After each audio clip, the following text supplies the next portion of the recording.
Opa, construção imperial por aqui. E hoje nós tivemos uma vitória gigantesca sobre o Alexandre de Moraes, mas eu quero explicar direito essa história para vocês, por uma visão monarquista.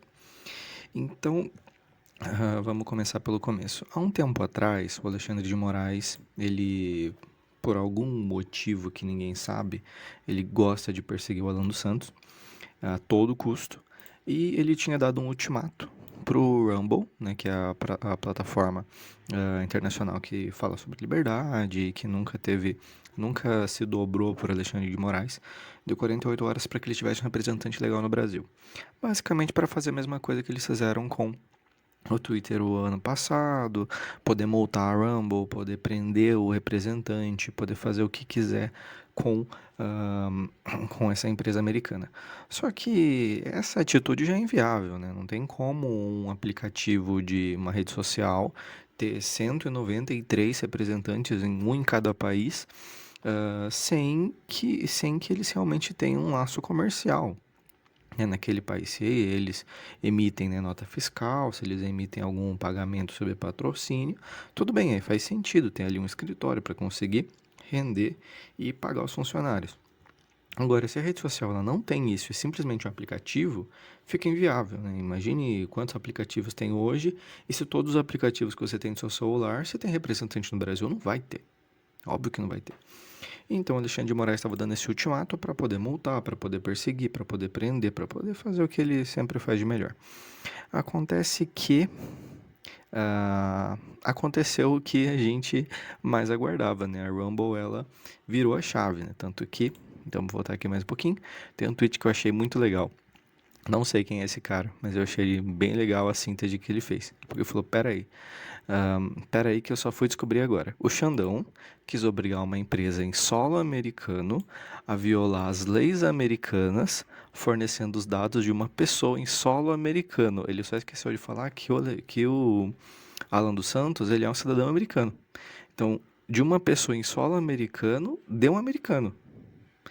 Então, o absurdo do Xandão foi tamanho que o Rumble comprou essa briga, né? Tanto que os americanos eles têm esse senso de patriotismo de preservar seus cidadãos, né? Tanto que tem até aquele filme lá do Soldado Ryan, né? Sempre querer salvar, né, os americanos aonde quer que esteja, porque eles sempre têm essa questão de unidade, né? De dever à pátria. Coisa que o Brasil não tem. O Brasil não tem isso. Mas eles, eles têm essa noção e por o Alan dos Santos ser um cidadão americano, as empresas maiores foram defender do Xandão. Então o Rumble deu ali a invertida, levou para o Congresso americano e o Congresso reagiu. A Câmara, a Câmara dos Estados Unidos, um comitê da Câmara dos Estados Unidos, né, que é como se fosse aqueles departamentos que faz o projeto de lei para depois mandar para a Câmara e depois passar pelo Senado. Eu esqueci o nome daqueles locais, mas aqui no Brasil também tem, é normal. Então tem aqui esse comitê que hoje aprovou o projeto que pode barrar a entrada do Alexandre de Moraes no país. E o mais emblemático é que a embaixada americana, eu acho que isso vocês devem ter visto em outro lugar, mas a embaixada americana comentou depois da resolução dizendo: o respeito à soberania é uma via de mão dupla com todos os parceiros dos Estados Unidos, incluindo o Brasil. Ou seja, ele não falou do Alexandre de Moraes, ele não falou do Supremo Tribunal Federal, ele falou do Brasil. Por quê? O Alexandre de Moraes estava querendo impor aos Estados Unidos, não lembro se era com multa ou não, eu acho que até sim, uma regra para os Estados Unidos seguir, sem que os Estados Unidos tenha cumprido, sem que os Estados Unidos tenha cumprido problema algum. Acontece que isso não faz sentido nenhum. Como os Estados Unidos é um país soberano, contando o que aqui diz, o respeito à soberania, o que significa soberania? Cada um manda na sua terra. Os Estados Unidos manda nos Estados Unidos, o Brasil manda no Brasil. Simples assim. Qual que é o problema? O problema é que nós temos aqui no Brasil 3 poderes: legislativo, executivo e judiciário. Na teoria, quem que responde pelo Brasil? Quem que fala pelo Brasil? Quem que personifica o Estado brasileiro e quais ações o Brasil vai ter no exterior? É o executivo, por meio ou do Itamaraty, né, que são nossos representantes em todos os países, ou o próprio presidente que tem poder para isso. Se o Lula hoje falar, mandar os Estados Unidos ir para casa do baralho, vai sair no jornal dos Estados Unidos falando, viu? O presidente brasileiro falou isso dos Estados Unidos. Então, quem tem poder para isso é o executivo e dentro do executivo o nosso Itamaraty. Acontece que, como um dos três poderes no Brasil são independentes no papel, mas na prática não existe isso, foi extrapolado essa representação.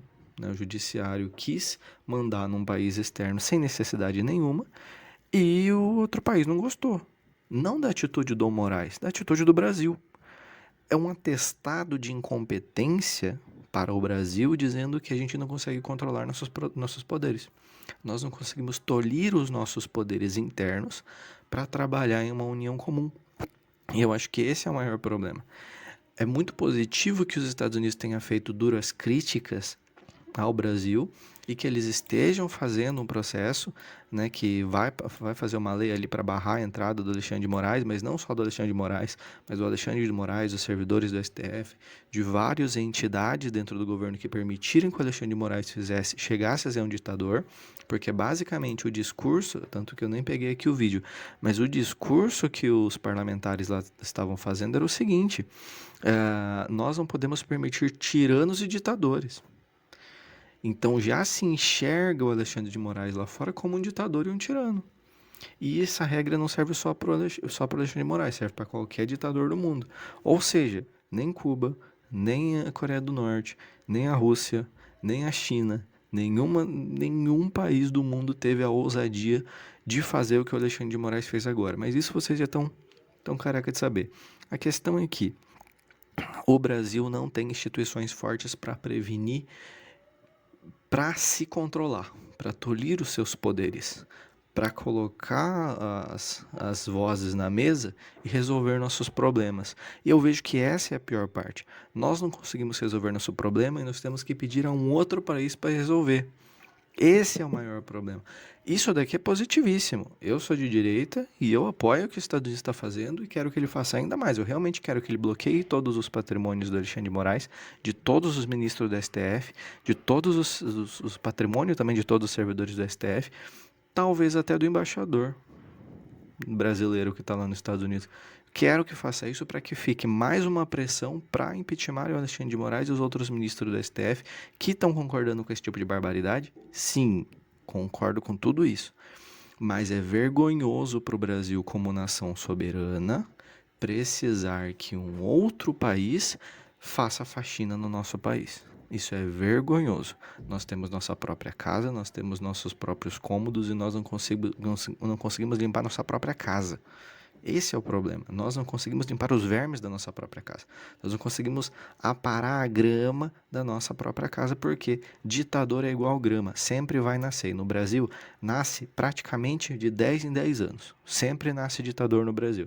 Desde quando caiu o Império, desde quando houve o golpe do Império em 1889, sempre tem surgido ditador atrás de ditador aqui no Brasil.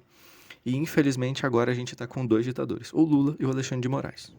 Mas, graças a Deus, um agente externo está conseguindo nos salvar porque nós brasileiros não temos força para isso.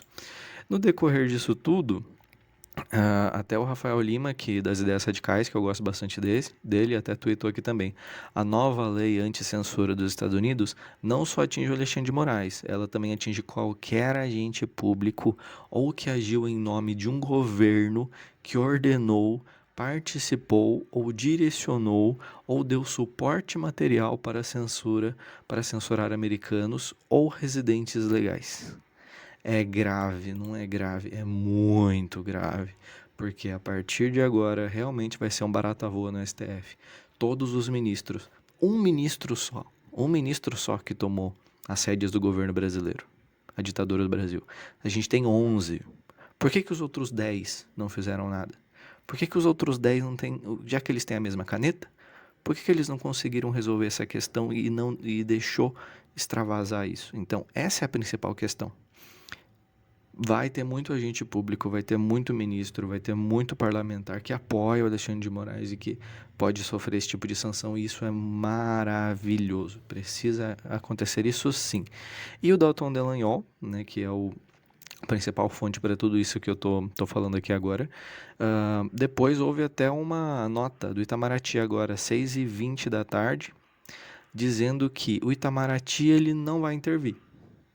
Ele não vai fazer nada. Ou seja, o executivo brasileiro não vai fazer nada em relação ao Xandão. Vai deixar o Xandão fazer o que ele quiser para preservar a soberania entre os três poderes. O que é uma balela total. Então quer dizer que nós temos três poderes no Brasil. Nós temos o legislativo que representa o povo, nós temos o executivo que é votado pelo povo, mas quem representa o Brasil externamente, está mandando e desmandando no Brasil, é o judiciário, que não é votado pelo povo. Eu acho que esse é o principal problema. E não é só aqui nos Estados Unidos, tá? Os ministros do STF têm que parar com esse turismo de ficar fazendo palestra no exterior, de ficar fazendo congresso, de ficar se expondo. Os juízes não fazem isso, ou não deveriam fazer. Qual que é a solução monarquista para essa resolução? A monarquia. A partir do momento que você tem um monarca, você separa o que é a política brasileira. Política que eu digo é orçamento, leis de trânsito, leis de prisão, um, questão de ordens. Toda essa parte legal que muda dia a dia é política. É a palhaçada que os congressistas fazem, é os discursos inflamados que os políticos fazem.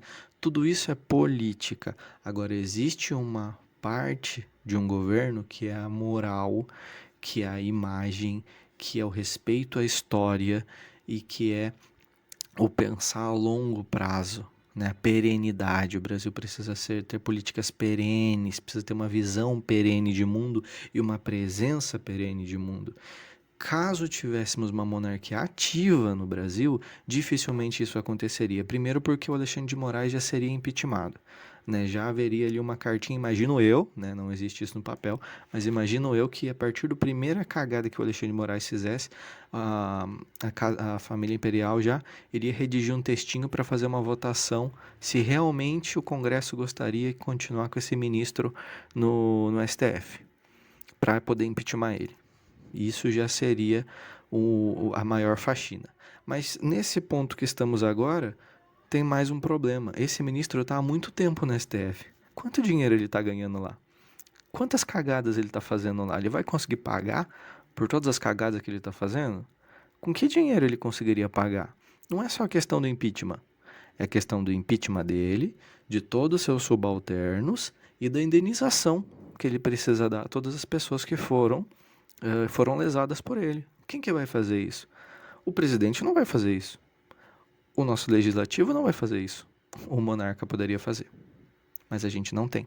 Então, provavelmente, apesar de todas as atrocidades que o Alexandre de Moraes está fazendo hoje no Brasil, ainda assim, dando um erro, ainda assim acontecendo o impeachment, que já é uma maravilha, a gente não vai ser ressarcido de todo o prejuízo que o Alexandre de Moraes causou na vida das pessoas, exatamente, especificamente, e a parte moral brasileira. Porque o Alexandre de Moraes vai passar, mas daqui 5 anos os Estados Unidos vai lembrar, a Europa vai lembrar da cagada que o Alexandre de Moraes está fazendo e da imagem negativa que vai ficar na bandeira brasileira. Então é esse o maior problema, a imagem brasileira perante o mundo, de fragilidade. E se um governo ficar fraco, ele passa uma mensagem muito ruim para o mundo, principalmente para quem tem exército e que pode interferir fisicamente no poder brasileiro territorial. Então isso é muito grave, o que a gente está vivendo, por um lado positivo, mas por outro grave. Então é isso. Espero que vocês tenham gostado do vídeo. Comente e compartilhe aqui embaixo. Comente aqui embaixo, compartilhe com quem você quiser. E nos vemos no mais.